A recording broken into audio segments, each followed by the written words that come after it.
Como una forma de contribuir a la sana práctica de los deportes, resaltando su protección jurídica, presentamos Deporte al Derecho.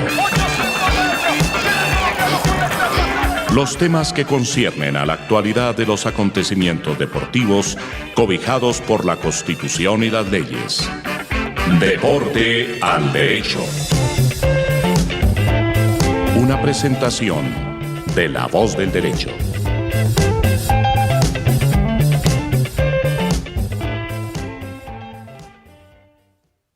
Buenos días, buenas tardes, buenas noches, desde donde, cómo nos oigan. Esto es La Voz del Derecho y vamos a hablar Deporte al Derecho, un programa absolutamente internacional desde Argentina, España y Colombia para hablar de temas de deporte y derecho. Nos acompañan Marcelo B. y Rafael Alonso, Marcelo desde Argentina y Rafael, claro que yo le digo Rafa, desde España. Buenos días a Marcelo, buenas tardes a Marcelo y a Rafa.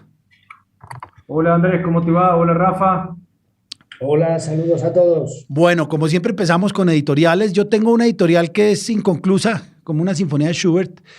Salió un fallo de casación laboral de un tema que estoy leyendo hasta ahora, por eso digo que es inconcluso, de un préstamo de un jugador que se realizó con Junior y Quindío. Es una operación que se hizo hace 10 años.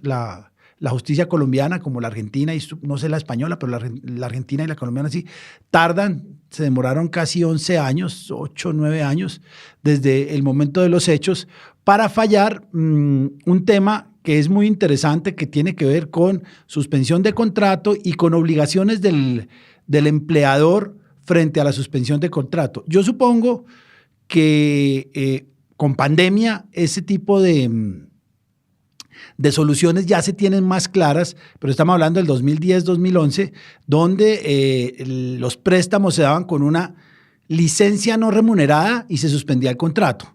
El Código Sustantivo del Trabajo de Colombia indica que las obligaciones las obligaciones médicas ARL y EPS permanecen y se deben seguir cumpliendo por parte del empleador, por lo que creo que ese es el gran conflicto.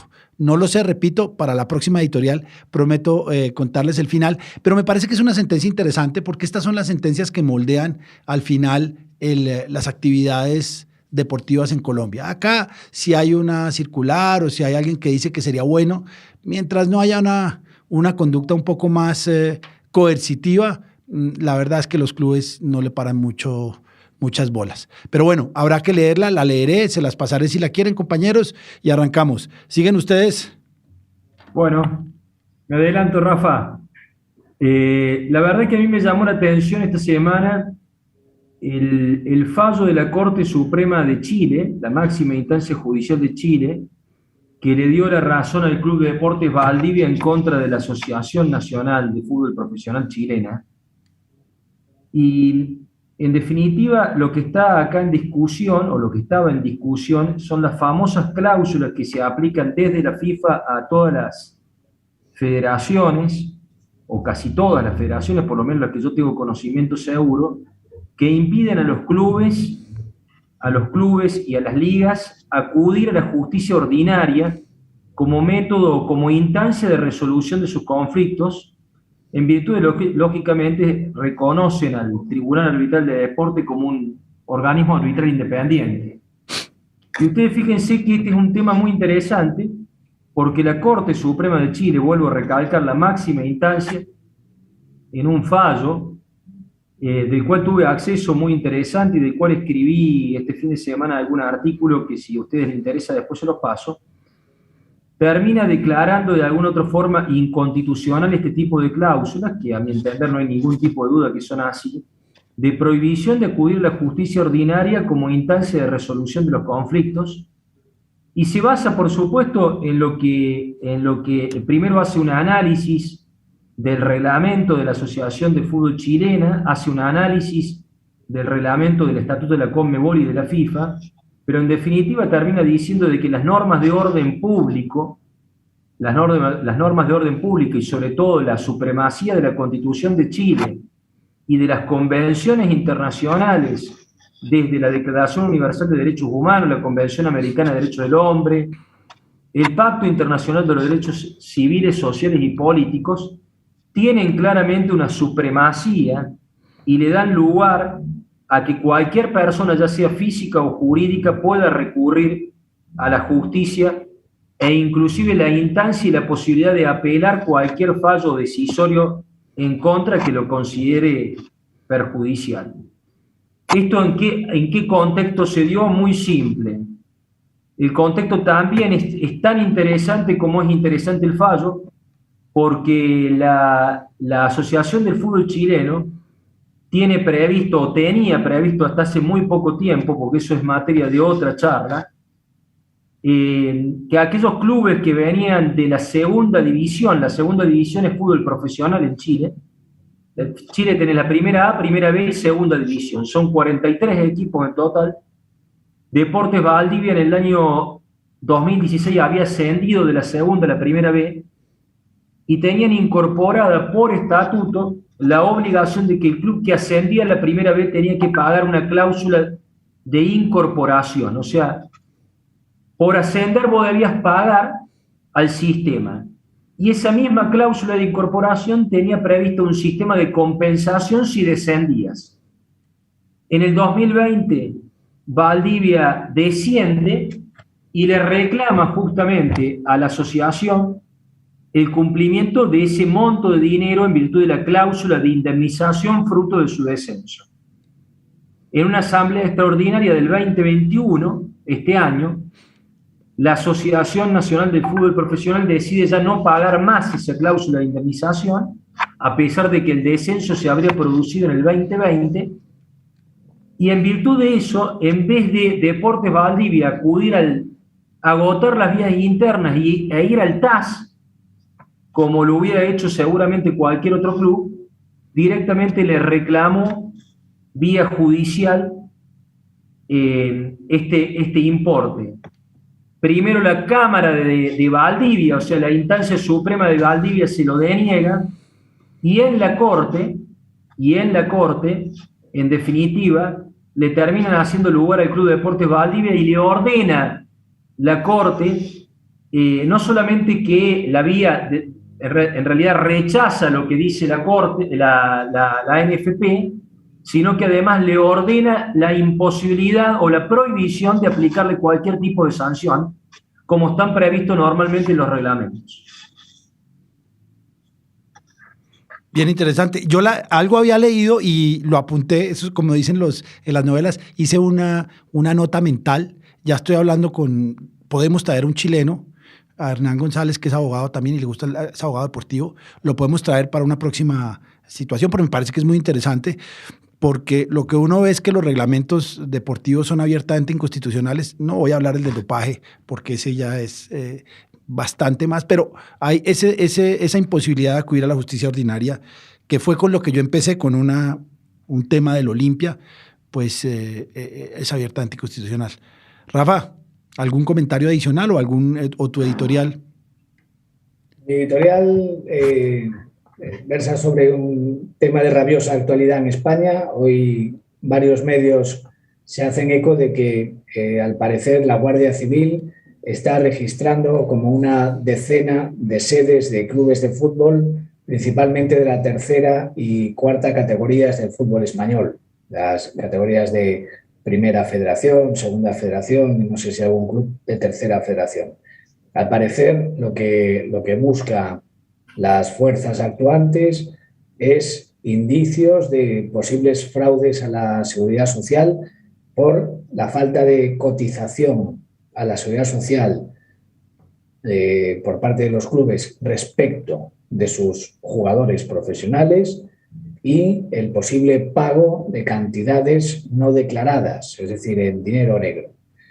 Fuentes de los clubes han salido al paso de esas informaciones para matizar que no se trata de una operación de la Guardia Civil, sino de una inspección rutinaria de la Inspección de Trabajo y la Seguridad Social, que es un cuerpo inspector administrativo que normalmente hace inspecciones a las empresas para vigilar el cumplimiento de sus obligaciones laborales como empleadores, al que simplemente le acompaña la Guardia Civil, pero que no es una operación de investigación delictiva, sino una inspección rutinaria de carácter administrativo.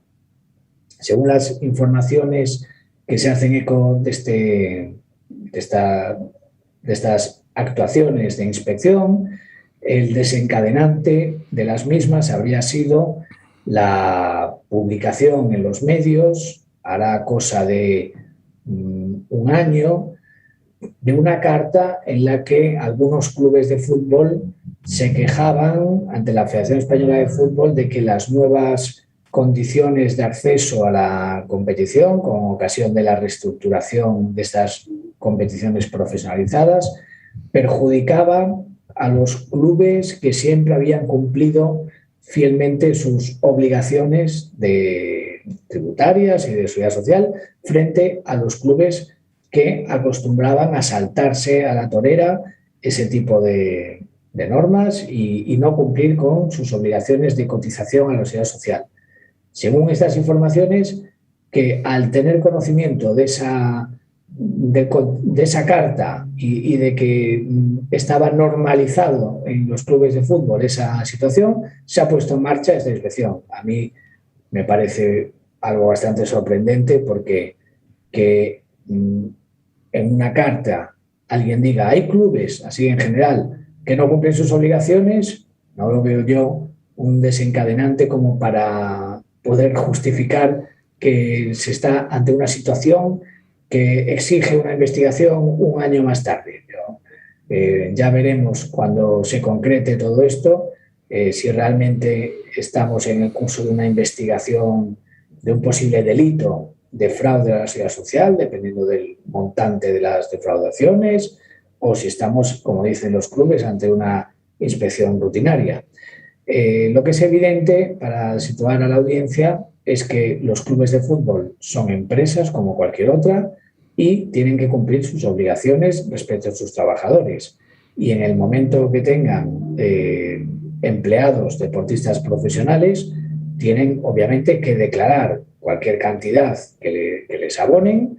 Por lo tanto, los jugadores tendrán que pagar sus impuestos con arreglo a lo que realmente perciban y los clubes tienen que cotizar a la seguridad social con arreglo a lo que corresponda legalmente en función del salario que se retribuye.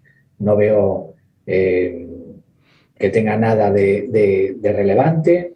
Ha salido mucha polvareda con esta noticia, como si fuera una operación. Quiero decir, se le ha dado el tratamiento como si fuera una red, ¿no? de un entramado de defraudación, cuando realmente aquí lo que habría, si es que hay algo, es que algunos clubes, si se puede detectar, no habrían cumplido sus obligaciones, pero cada uno por separado. No entiendo el porqué de esa actuación conjunta y sobre todo ya veremos si se trata de una investigación penal o de una rutinaria inspección del cuerpo de inspectores de trabajo, como suelen hacer en miles de empresas a diario y sin ninguna relevancia. Quizá el plan de inspección actual incluye la inspección de clubes de fútbol y no lo hemos sabido hasta ahora. Bueno, quizá los próximos días nos situarán en la auténtica medida de este titular tan sensacionalista que se ha conocido hoy. Ese es mi titular. Yo acá tengo, y voy a hacer un comentario que me tocó acá, cada vez es menor, pero hasta hace un tiempo, hablemos unos 10 años, los clubes profesionales de fútbol se creían o querían estar ausentes de las reglamentaciones y la legislación laboral. Había algún presidente que decía, yo no cotizo a pensiones porque tengo la absoluta certeza que ningún jugador de fútbol se va a pensionar en mi club. Entonces, no tengo por qué afiliarlo al fondo de pensiones y, por ejemplo, tampoco al sistema de previsión de salud, porque básicamente los clubes tienen su cuerpo médico y no necesito que el Estado me obligue, o así el Estado me obligue, los jugadores no van a necesitar temas previsionales de salud, pero obviamente va mucho más allá de eso. Pero al menos en Colombia, repito, cada vez es menor, pero todavía está. Los clubes consideran que los costos fiscales y parafiscales de los contratos de trabajo, las adiciones, primas, cesantías, vacaciones, pues son muy costosos y que ellos como equipos de fútbol no deberían ser sujetos de este tipo de obligaciones, pero eso cada vez está más superado. Pero repito, acá ocurre, y obviamente el contrato en negro y todas estas cosas pues también ocurren acá. Pero esperemos a ver. Bueno, seguimos con nuestra clase de contrato de trabajo deportivo para futbolistas profesionales. Ya indicamos un poco cómo es el fútbol en los 3 países. Ya después estamos indicando también cuáles son las reglamentaciones y legislaciones aplicables. Hemos ido bajando a la forma del contrato. Ya dijimos cómo se firma, cuáles son las cláusulas interesantes, y vamos a empezar a hablar, para terminar, creo que hoy, tal vez de hoy en 8, por el tema de las cláusulas de rescisión, que ya lo hablamos, pero me parece que es interesante ponerlo en un contexto para comentar el desarrollo y la terminación del contrato de trabajo. Vimos cómo en Argentina, en España, en Colombia hay unas diferencias no creo que sutiles, pero fácilmente identificables, pero que al final, y esa es una de los temas interesantes que siempre hemos hablado, es que al final podemos entender relativamente, de una forma relativamente sencilla, cómo funcionan los 3, mirándolos cada uno con el código y haciendo las adaptaciones necesarias. Entonces, sigamos con el desarrollo del contrato de trabajo y la terminación del contrato de trabajo y obviamente las cláusulas de rescisión, porque son interesantes. En Colombia hay algún tema nuevo, más que con cláusulas de rescisión, con indemnización por terminación del contrato de trabajo por parte del empleador, del trabajador, del futbolista. Pues bien, en Colombia, estoy seguro en Argentina y en España, pues los contratos se deben ejecutar de buena fe, y la ejecución de buena fe quiere decir que no solo se está obligado a lo que dice el tenor literal del contrato, sino que las partes están obligadas a respetar y no solo actuar de buena fe, sino a cumplir con lo que la naturaleza del contrato exige. Entonces, obviamente, todo esto es normal.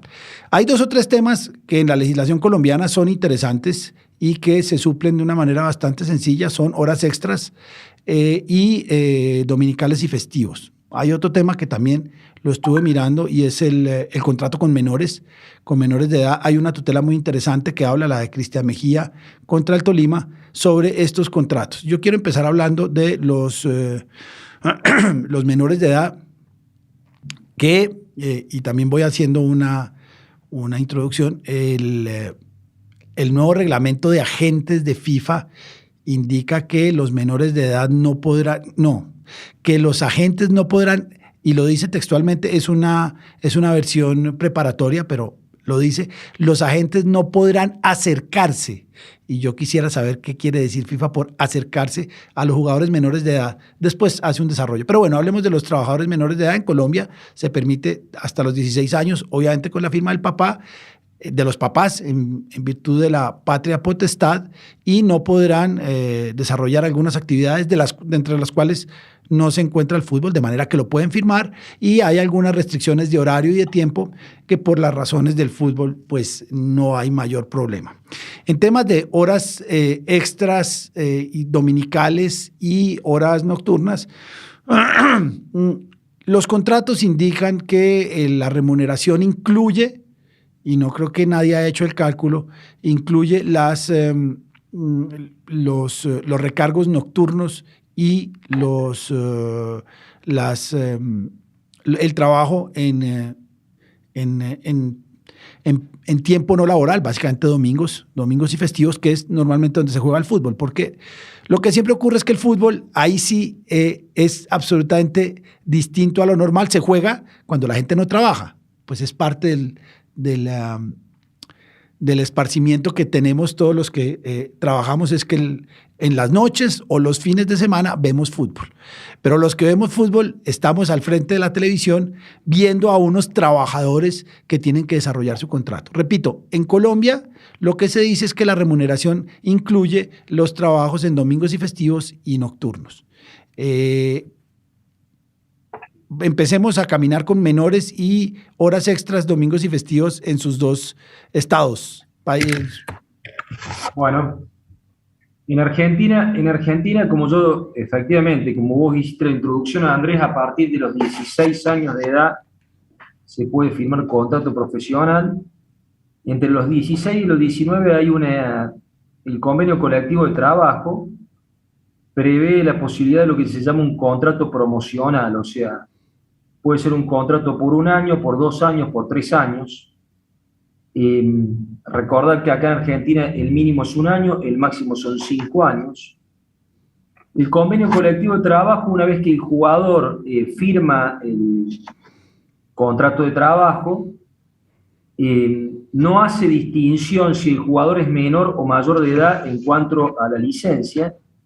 Establece el convenio colectivo 30 días de licencia al año, 1 día de descanso semanal. Obviamente que la principal obligación que tiene el club esencialmente es el pago del salario, el pago de las primas y fundamentalmente de los premios del jugador. Y obviamente que la principal responsabilidad que tiene el jugador es poner su fuerza de trabajo a disposición del trabajador. Otro tema importante es el referido a las licencias que pueda tener el jugador por enfermedad o accidente laboral, que también es aplicable a menores y mayores. El jugador tiene derecho, obviamente, a seguir percibiendo su salario al 100%, aunque el jugador no pueda, obviamente, por una cuestión de enfermedad o accidente laboral, desempeñarse. Y el jugador y el club también está obligado no solamente a pagar el salario, sino a pagar los premios. Los premios colectivos que obviamente se vayan cumpliendo por objetivos. En España, exactamente igual que en Colombia y Argentina, es legal el trabajo a partir de los 16 años, necesitándose completar el consentimiento con la firma de los padres o representantes legales entre los 16 y los 18 años, salvo que se trate de un menor emancipado, que es una figura del Código Civil, que ya es un menor que hace vida independiente. El Estatuto de los Trabajadores, que es como el Código Sustantivo del Trabajo colombiano, pero en España, establece expresamente que los menores de edad, es decir, esos de 16 y 17 años, no podrán realizar trabajos nocturnos. Y se entiende trabajo nocturno aquel posterior a las 10 de la noche. ¿Qué ocurre? La mayoría de partidos de fútbol que se juegan en el inicio de la temporada, que es el final del verano, los meses de agosto, septiembre, muchos partidos se juegan en horario de 10 a 12 de la noche.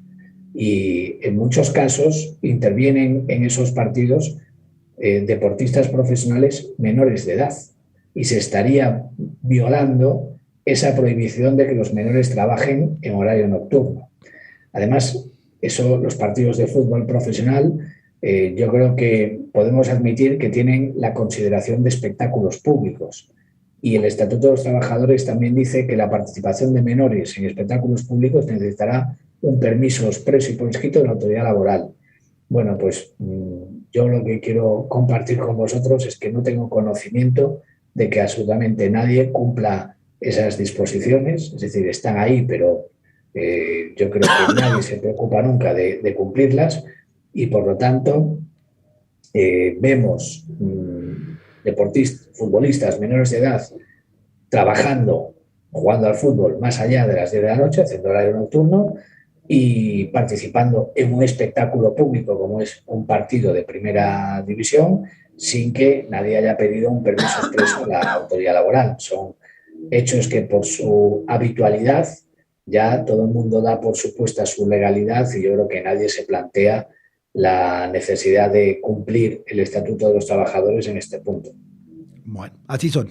Sigamos con el desarrollo. y yo voy rápido, pero obviamente hay mucho por hablar, pero en Colombia, por el hecho de tener contrato de trabajo, y todos los jugadores profesionales tienen contrato de trabajo, no podemos hablar de otro tipo de contrato, ni de prestación de servicios, ni otra cosa, todos tienen contrato de trabajo a término fijo, que debería terminar 31 de diciembre o 30 de junio, tienen derecho a unas prestaciones sociales o a unos descansos remunerados. Básicamente primas que son medio salario en junio y medio salario en diciembre, que el empleador los tiene que pagar directamente al trabajador. Vacaciones 15 días al año que le debe dar, y si no, si el contrato de trabajo termina, se deberán pagar en dinero.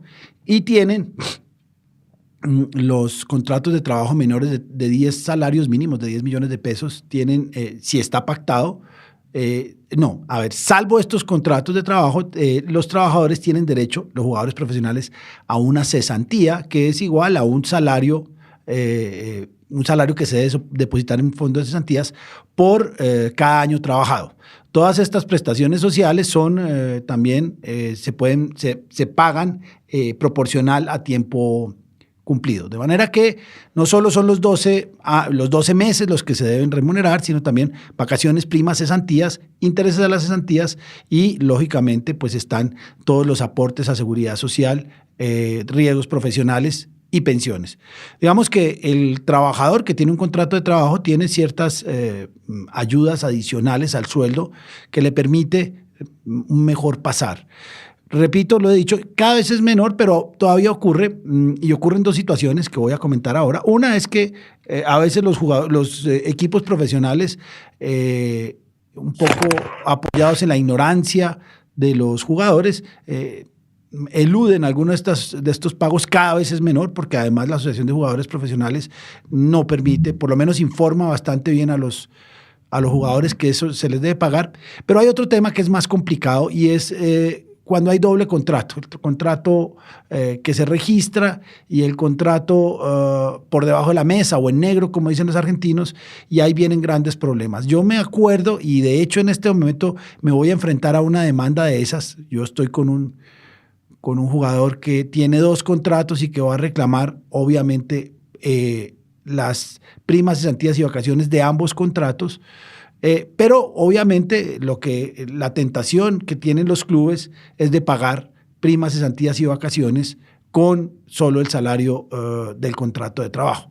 FIFA, yo me acuerdo, no lo he encontrado, pero me acuerdo, y el tribunal también lo tiene, el Tribunal del Deporte entiende que dos documentos que hablen de remuneración se entienden como un solo contrato de trabajo, y me acuerdo, pero no lo he podido encontrar, que hay uno o dos fallos del TAS y hay algunos fallos en Cámara de Resolución de Disputas que hablan de este tema.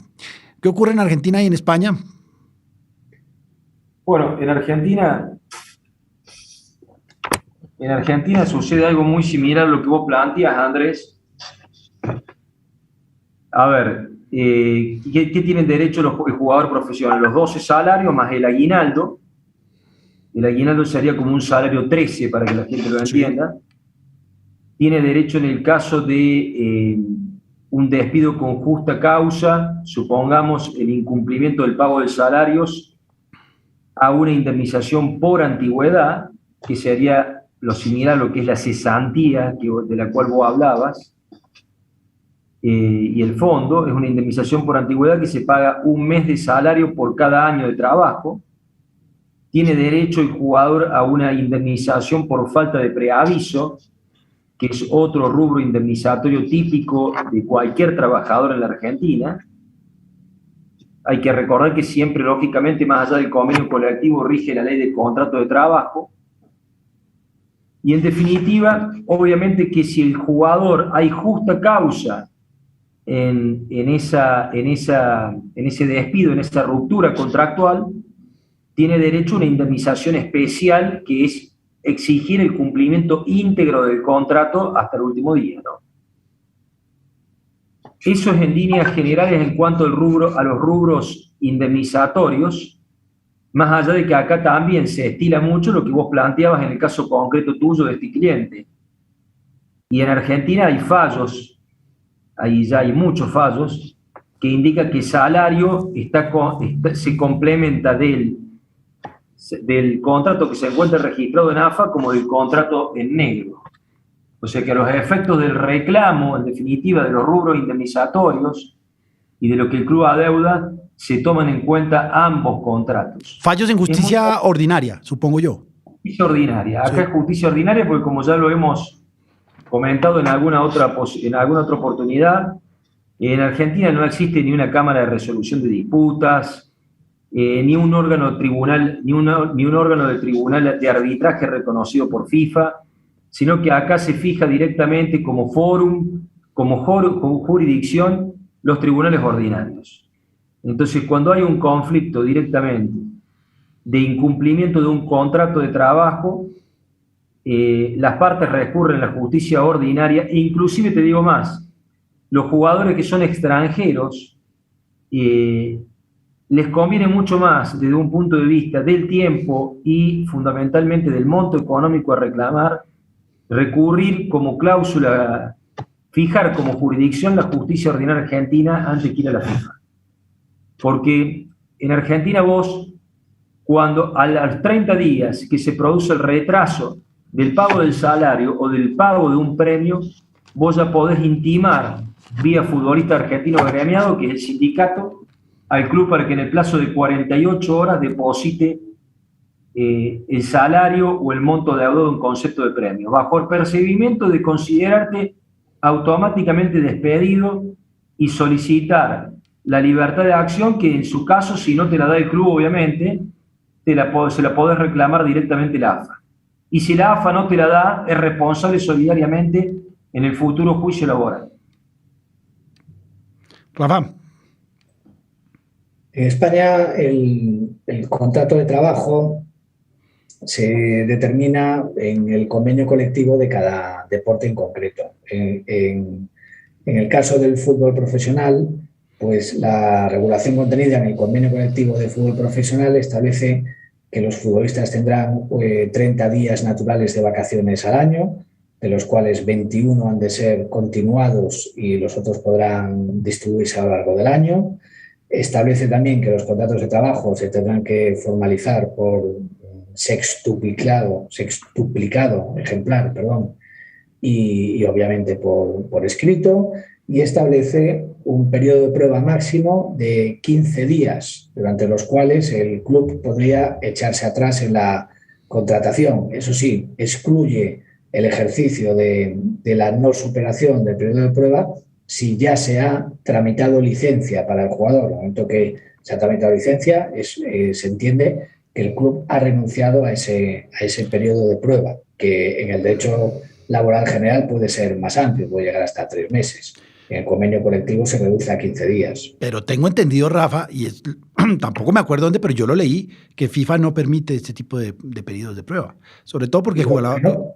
Lo que no permite FIFA es supeditar la validez del contrato a la superación de un examen médico. No, sí, pero de periodo de prueba yo lo hablé en algún momento y repito, a veces me toca echar para atrás la memoria. No. En Colombia el periodo de prueba es perfectamente, es legal, se utiliza máximo 2 meses, como dices tú, pero alguna vez, me tengo que acordar porque no tenía en el tintero el tema del periodo de prueba porque lo tenía como superado. Alguna vez el periodo de prueba en algún documento de FIFA está como no admitido, se entiende como no escrito, tal vez en un fallo de cámara de resolución de disputas, lo tengo que mirar. Pero claro, el periodo de prueba en las relaciones laborales distintas a las del fútbol es perfectamente utilizable, máximo 2 meses, se debe pactar por escrito y en contratos de menos de 10 meses, pues no debe superar la 5ª parte del contrato. Pero tengo entendido, y ya tengo 2 dudas en ese sentido, 2 dudas, no, dos temas que tengo que encontrar, es decir, tengo entendido, no sé que lo leí y lo tenía como una verdad de apuño, que los periodos de prueba en los contratos de futbolistas profesionales, al menos para FIFA, y obviamente tú tienes un convenio colectivo que lo permite, no eran recibidos, pero no lo sé. Este tema de primas, vacaciones, ¿algunos sobre sueldos en España hay o no hay?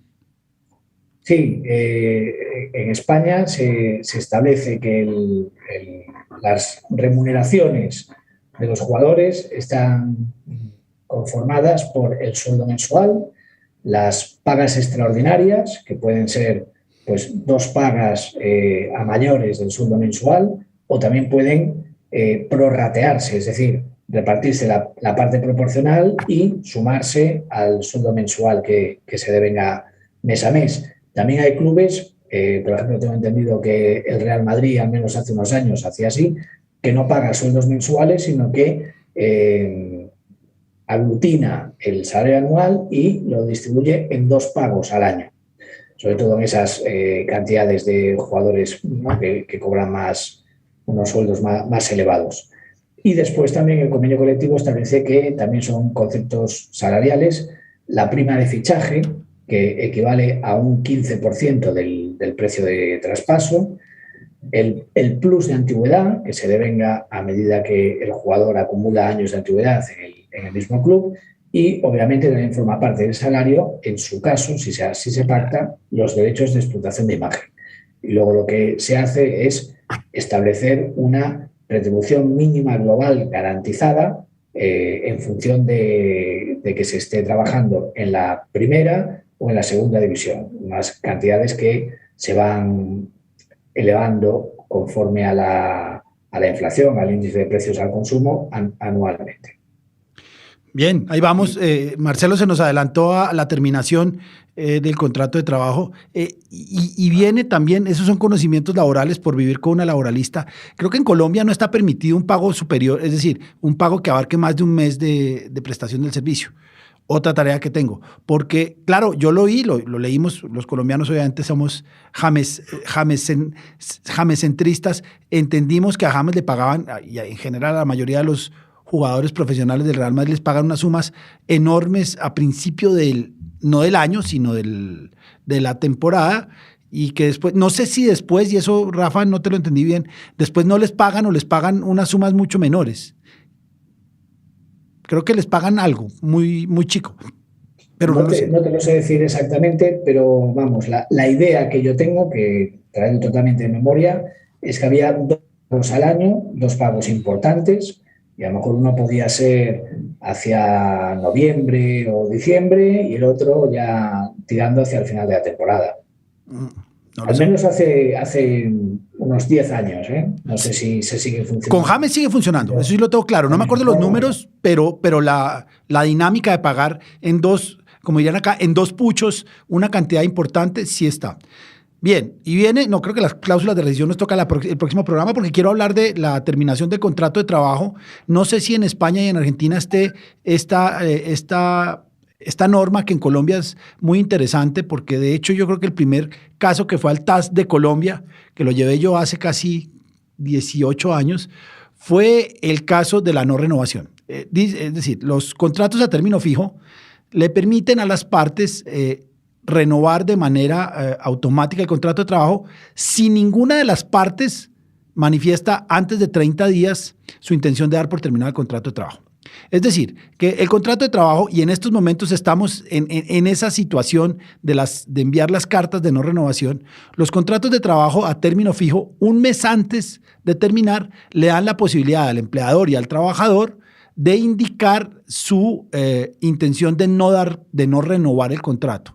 Si ninguna de las partes lo indica, se entiende que el contrato está renovado por un periodo igual al inicialmente pactado.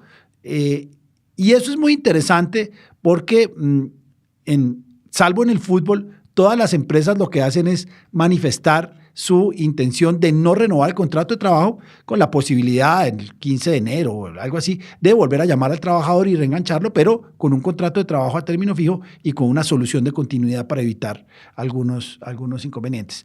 Pero digamos que lo que ocurre en estos momentos es que los clubes esperan que los jugadores no manden la carta de no renovación para entender que el contrato se renueva por una vez más. Pero la realidad, y en eso también hay que indicar que la asociación de futbolistas les indica a todos los jugadores, por favor, manden la carta. No es la prórroga de los uruguayos, que la conocimos en Rodríguez y Bueno, donde era el club el que tenía la facultad de prorrogar el contrato de trabajo, sino que hay una posibilidad que cualquiera de las partes indique que no quiere prorrogar, o que si las 2 partes guardan silencio, el contrato se entiende prorrogado por un periodo de término igual. No conozco, y se lo tengo que preguntar a alguien de la DIMAYOR, es cuál contrato registran, el contrato anterior con una carta que dice se prorrogó de manera tácita, no lo sé. ¿En España o en Argentina hay alguna de estas, esta cláusula? No, en Argentina eso no existe.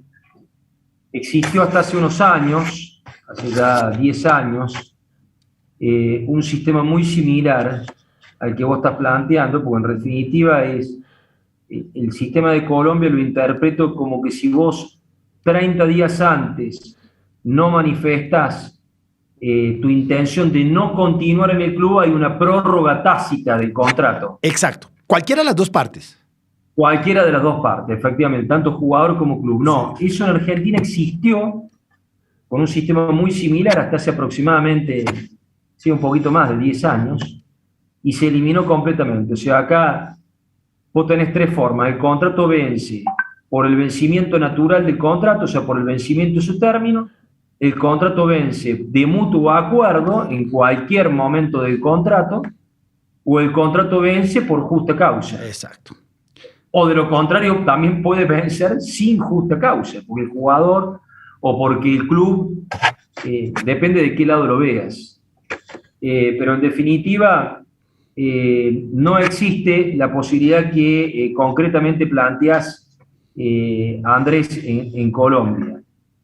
Acá, bueno, por supuesto que rigen todos los principios típicos de un contrato, la buena fe laboral, el principio de la estabilidad contractual, y como les decía, me pareció importante, el fuero siempre de jurisdicción para resolver los problemas laborales es el fuero ordinario, el fuero laboral. ¿Y en España esa prórroga está? Creo que no alcanzamos a dar por la terminación.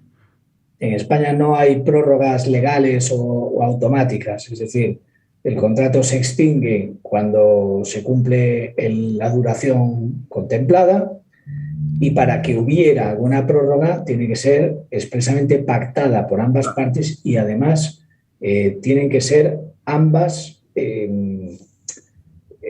estar en una situación de equilibrio al pactarlas. Es decir, lo que no permite la legislación es que la posibilidad de prorrogar o no prorrogar quede a la voluntad exclusiva del club. Ese tipo de prórrogas serían ilegales, pero en directa relación con esto, lo que se viene dando mucho juego jurisprudencial en España en los últimos años es que en la legislación laboral general se contempla una indemnización a la finalización del contrato de trabajo temporal, que es una indemnización de 12 días por año trabajado o el equivalente proporcional, que es una indemnización pequeña comparada con la indemnización normal que tiene un trabajador cuando se le despide teniendo un contrato indefinido, que en vez de 12 días por año es 33 días de salario por año trabajado. Esta, en cambio, la indemnización de fin de contrato temporal es de 12 días por año. Durante muchísimos años nunca nadie se planteó que en el deporte pudiera haber lugar a la percepción de esta indemnización por fin de contrato temporal. Se entendía, como ya os he dicho en algunos programas anteriores, que al ser la del deportista profesional una relación laboral de carácter especial regulada en una norma específica que es el decreto 1006, y al no preverse en ese decreto ningún tipo de indemnización para el final del contrato, no regía en esta relación especial la indemnización de fin de contrato temporal de 12 días por año prevista con carácter general en el derecho laboral común. Pero hubo jugadores que llevaron este tema a los juzgados de lo social y les dieron la razón. Después hubo otras sentencias en sentido contrario que querían matizar que esto solo tenía razón de ser en los futbolistas, digamos, de una remuneración más humilde, más baja, y que en el caso de las grandes estrellas no tenía razón de ser. Y al final se sentó jurisprudencia por parte del Tribunal Supremo diciendo que es, por supuesto, que existe la obligación de indemnizar al fin del contrato temporal, porque lo que hace esta indemnización es compensar al jugador en caso de que el club no quiera prorrogar el contrato. Por el contrario, obviamente, cuando sea el jugador el que claramente y de forma que se pueda demostrar haya decidido él extinguir el contrato, no prorrogarlo, no habría lugar a esa indemnización, que solo tiene lugar cuando es Se entiende que a la finalización del contrato el club no tiene interés en prorrogarlo y que probablemente el jugador podría tener interés. Yo me acuerdo, a raíz de Rodríguez y Bueno, que FIFA sacó una circular que hoy en día es casi clandestina, donde indicaba que podía haber algunas prórrogas en favor del club, es decir, prórrogas unilaterales en favor del club, pero tenía unas condiciones muy especiales que me acuerdo porque hice esas cláusulas. Decía, por una sola vez el club podría ejercer una prórroga por un año del contrato de trabajo del jugador con 2 o 3 condiciones específicas. Repito, la primera era que era una sola vez, tenía que ser una cláusula aparte del contrato en letra más grande y firmada la misma cláusula por las partes. Tenía que haber una suma de dinero importante, y obviamente no se decía que era una suma de dinero importante, que se le debería entregar al jugador al momento en que el club ejercía la opción de prorrogar el contrato, y obviamente tenía que haber un aumento significativo del contrato de trabajo para permitir estas prórrogas. Repito, este fue una circular que sacó FIFA en su momento después del escándalo de Rodríguez y Bueno, que yo supongo que el señor Grondona hizo mucho para que no ocurriera, pero que al final ocurrió, afortunadamente, y permitía este tipo de opciones o cláusulas de prórroga unilateral en favor del club, pero repito, con estas salvedades que hacían que los jugadores de pronto quisieran tener esa posibilidad de que les prorrogaran el contrato con un aumento del sueldo. Pero la tengo, repito, es así, sé dónde la tengo, la vi hace muy poco, y FIFA ya como que borró el tweet, como decimos ahora, pero ahí está. Digamos que ya tenemos claro, y Marcelo ya nos dio un abrebocas de la terminación, ya nos falta la terminación y después vamos a empezar a hablar un poco de tema de préstamos y estas cosas que son muy interesantes, repito, y lo voy a hacer para el próximo programa, el tema del préstamo y de la suspensión del contrato de trabajo con esta decisión de la Corte Suprema de Justicia. Entonces, en el próximo programa vamos a hablar de terminación del contrato de trabajo, indemnización, consecuencias de la terminación del contrato de trabajo, como dijo Marcelo, si hay una justa causa, si no hay una justa causa, si es una terminación por vencimiento del término por mutuo acuerdo, y yo creo que eso nos va para 1 o 2 programas. Muchísimas gracias, Marcelo, Rafa y sobre todo Luis, que está al frente mío dando señales, y nos vemos el próximo programa. Bárbaro. Muchas gracias. Un placer. Un abrazo. Hasta la próxima. Un abrazo a todos. Como una forma de contribuir a la sana práctica de los deportes, resaltando su protección jurídica, hemos presentado Deporte al Derecho. Los temas que conciernen a la actualidad de los acontecimientos deportivos cobijados por la Constitución y las leyes. Deporte al Derecho. Una presentación de La Voz del Derecho.